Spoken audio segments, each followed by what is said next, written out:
Nancy, is something wrong? On a cold day when Christmas songs could be heard throughout the city, I stopped to admire a tree ornament. My husband, a few steps ahead, noticed and turned back, tilting his head in curiosity. His ears, reddened by the cold, peeked out from beneath his warm smile. I found his appearance endearingly sweet. "No, nothing's wrong. Let's head home and have dinner. It's especially chilly today, so I've prepared a hot, delicious gratin." Oh, I'm looking forward to it. Laughing together, we held hands and began walking back home. Suddenly, a familiar Christmas song began to play somewhere nearby. I'm Nancy. What I'm about to share is a slightly magical Christmas miracle I experienced a few years ago and the story leading up to it. You're late. Greeted, not with a welcome but a shout, I stood confused. Where have you been? Just the nearest grocery store. It was mid-December. I had just been yelled at and sent out of the house without even a coat in the biting cold. What? Are you mocking me? I'm the breadwinner. When I come home from work, I expect a proper meal. Can't you even do that simple thing? My husband was furiously yelling at the dinner I had prepared. No nuts? Seriously, how can you look so nonchalant about it? A salad without nuts is unthinkable. Are you kidding me? He had yelled at me for this, so I grabbed my wallet and ran to the grocery store, hurrying back. But my panting only made him more irate. What, the grocery store? Are you out of your mind?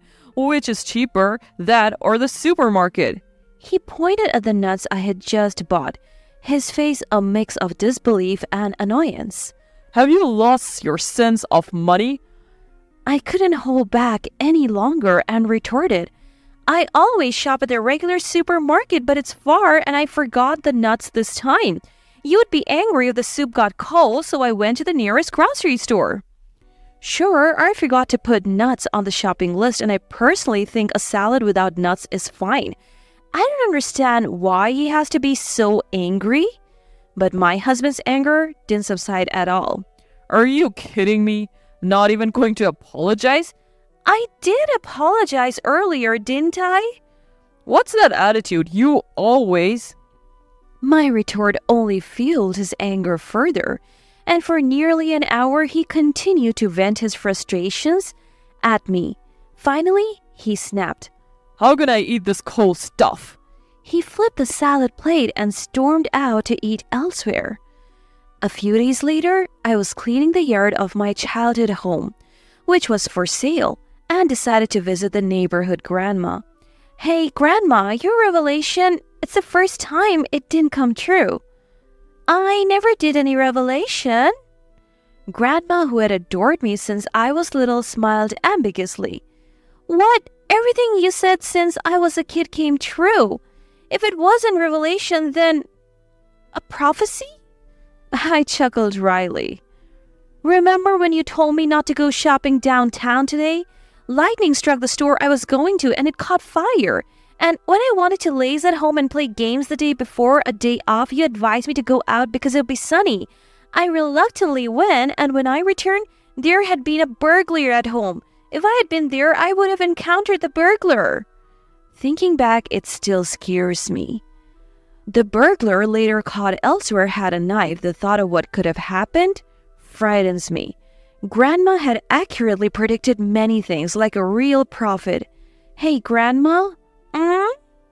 Even when I tried to dismiss it as coincidence or imagination, Grandma listened quietly as my voice faltered.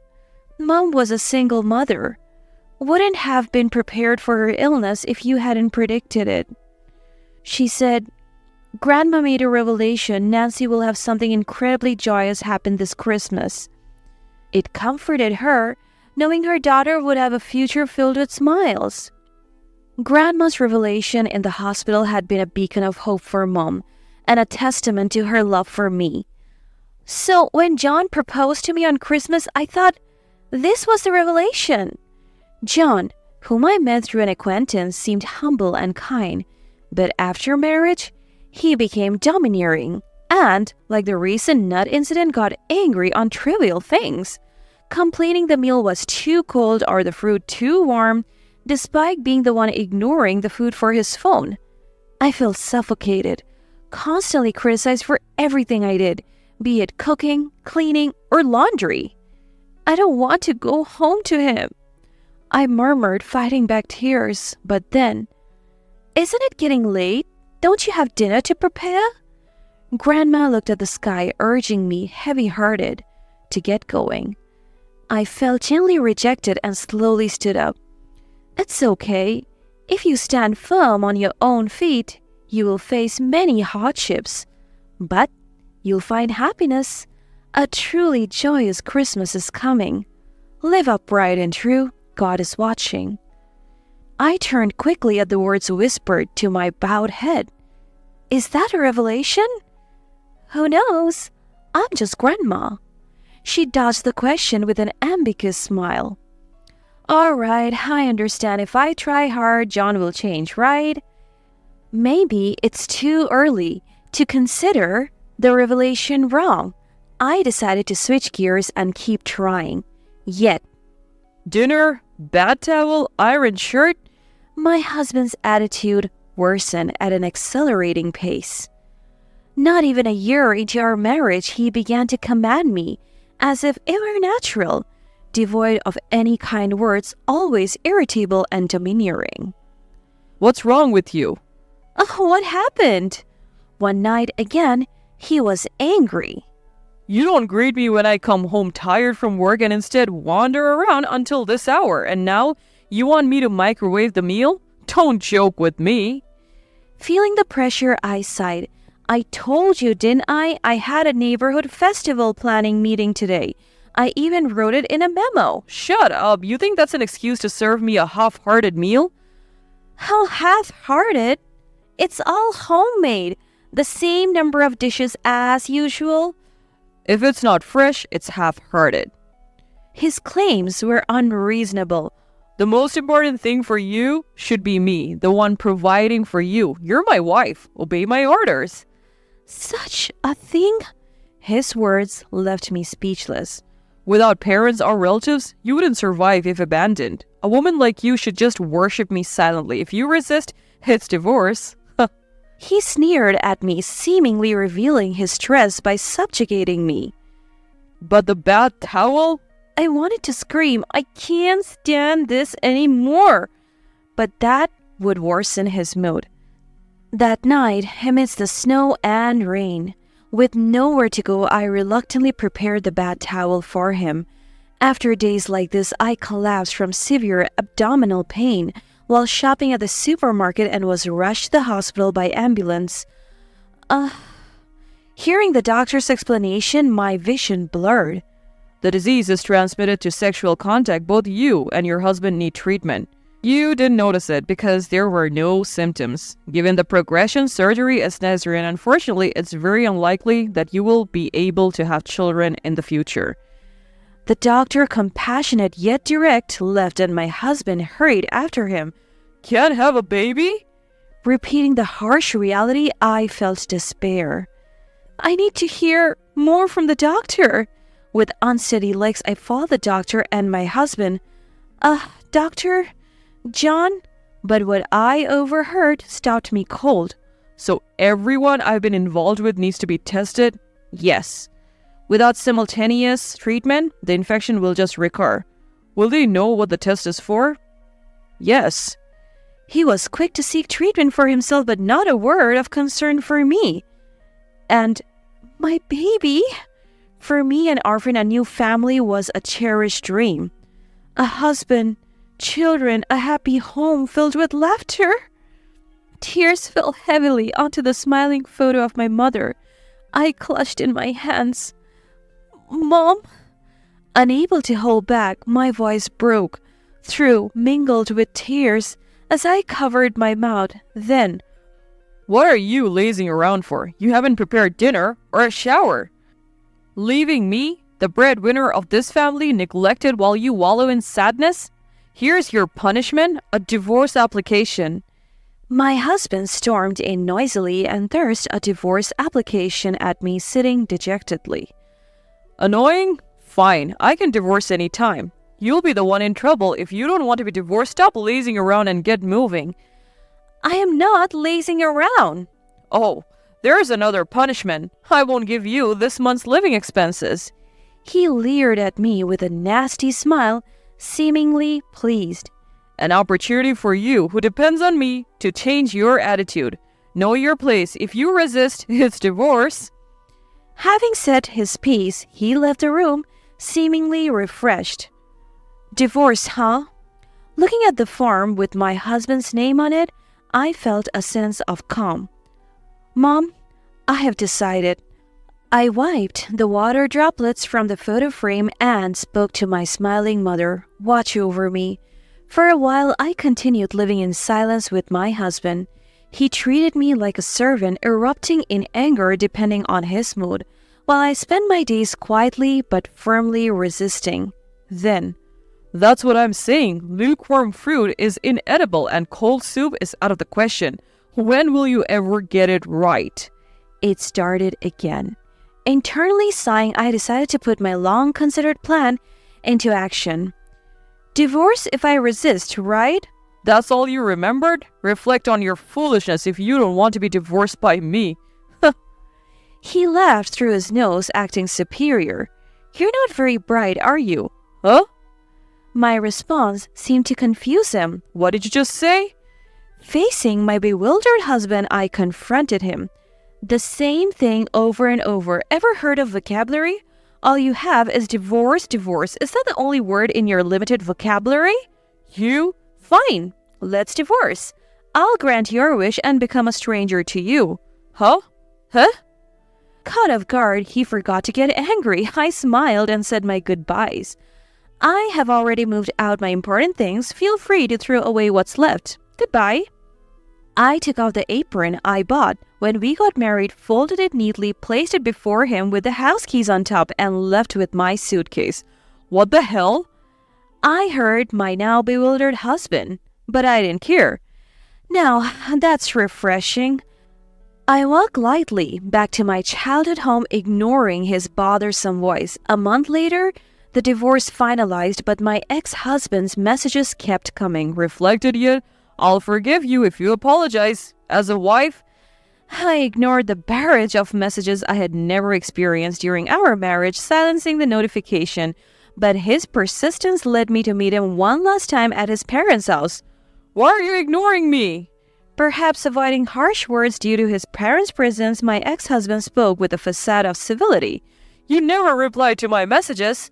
Oh, those? Turned off the notifications. Huh? Too persistent. I am persistent? Yes. So, what do you want with a stranger? You... As I replied nonchalantly, his face gradually reddened with anger. What's that attitude? My parents are here. What do you mean by... Oh, sorry. Finally, he raised his voice, but noticing his parents' disapproving looks, he apologized for the first time in our marriage. I managed to suppress my urge to mock him as he apologized. Wow, you can apologize? That's amazing. Continuing the conversation, I asked, so what do you want with your ex-wife after the divorce?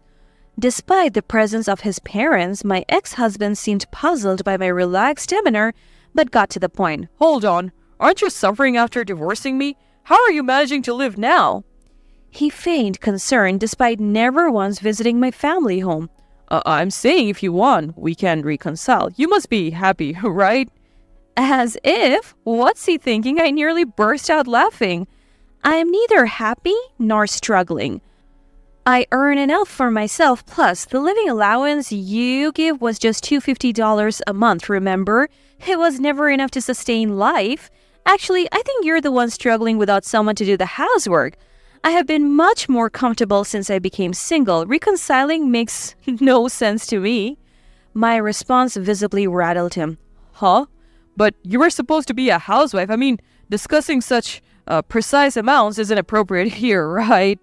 My ex-husband stammered, constantly glancing at his parents. John, you're not a little boy caught doing mischief. Calm down. And no use pretending. I know all your secrets. What? I silenced him by revealing my secrets. You're mistaken. I was never just a housewife, remember? I told you about living abroad as a child due to Dad's job. I used my Spanish skills from that time to work as a translator from home. There were plenty of resources on the bookshelf. Huh? But those foreign language books? They were original manuscripts and resources for translation. You never touched them because you couldn't read them. Thankfully, you never found the recording equipment either. Huh? He gasped at the mention of recording. His father, who had discovered the truth, presented the physical evidence. See, they already know how you treated me. Your parents apologized, crying. They said they were sorry for raising a son who could do such terrible things. As he tried to escape the awkwardness, his mother made him sit back down. I then pulled out a document I had prepared. This is the copy of the divorce application I filed. I made sure the part with a sticky note was visible to my ex-husband. What? You know about this, right? No way! His trembling was understandable. I was pointing to the witness section where a name well known to my ex-husband was written. There weren't enough spaces in the form, were there? After all, you had more than 2 affairs, right? Wait a minute. No way I'm waiting. Before I could strike the final blow, a resentful voice spoke up. John, you hid the disease from us, didn't you? And all of us were only involved with you, which means you brought it from somewhere else, right? Oh, no. And what do you mean I was just an affair? You said we would get married someday. That's something only a single man should say. Oh. We saw how you treated your wife, not just us. You're a woman's enemy, humanity's enemy, the worst kind of person. Oh. Surrounded by the woman he had affairs with, my ex-husband was paralyzed with shock. His parents sighed deeply at their son's actions. Yes, I had secretly contacted my ex-husband's mistresses, whom I discovered through a private investigator. I spilled everything to his parents, and that led to this moment. Just give up. Oh my God. Following a strong request from his parents saying their son needed to reflect, the mistresses and I demanded compensation from him. Moreover, his employer, a friend of my ex-mother-in-law, arranged for the payments to be deducted from his salary, ensuring he couldn't escape. Forcibly returned to his parents' home, my ex-husband, under their strict supervision, would be burdened with paying compensation for a long time. 6 years later. Nancy, is something wrong? It was a cold day with Christmas songs playing all around town. When I stopped to admire a tree decoration, my husband, who had walked ahead, turned back and tilted his head. His ears, red from the cold. Our young daughter, held in his arm, also had rosy cheeks. Oh, how adorable, I thought, cherishing them deeply. Grandma's revelation was really something, I murmured softly. My current husband is actually the brother of one of my ex-husband's mistresses. We got along strangely well with those women and kept in touch. He was the one who comforted me when I was down. It's a truly bizarre story. If I hadn't married my ex-husband, I probably would never have met my current husband. It seems that hardships do lead to happiness, just as Grandma's revelation said. Moreover, after getting together with him, we even had a baby, despite being told it was highly unlikely. I remember being informed of my pregnancy at the emergency hospital one Christmas when I felt ill. My husband and I jumped for joy. And the nurse, although pleased, chided us to keep calm because of my condition. It's a real Christmas miracle. I think about this deeply every season. Despite being hurt a lot because of my ex-husband, now I am this happy. Mom! Pulled from my thoughts by my daughter, who left my husband's arms to cling to me, I returned to the present. It's nothing. Let's head home and have dinner. It's particularly cold, so I've prepared a delicious hot gratin. Oh, can't wait. Yay! Laughing together, the three of us held hands and walked back home. Somewhere nearby, a familiar Christmas song started playing again.